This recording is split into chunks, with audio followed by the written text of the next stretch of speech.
Master's of Science in Education program in Higher Education Leadership and Policy Studies is aimed at working professionals. We have a flexible, fully online asynchronous program, so people who work in higher education, they can find time to take our program. The curriculum in our master's program covers a lot of different areas that are of importance to people who want to become leaders in colleges and universities.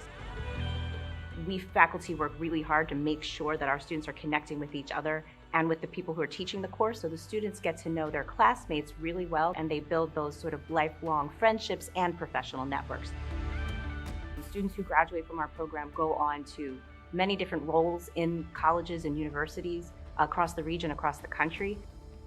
Our faculty have experience in all these different areas of higher education.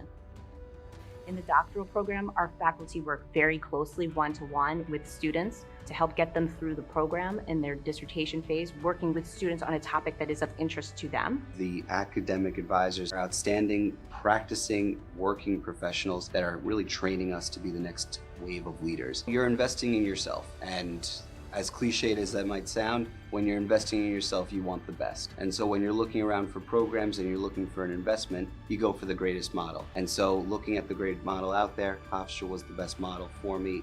Sign up to attend a graduate admission event, connect with an admission dean, or apply for admission. Take the next step and earn your graduate degree at Hofstra.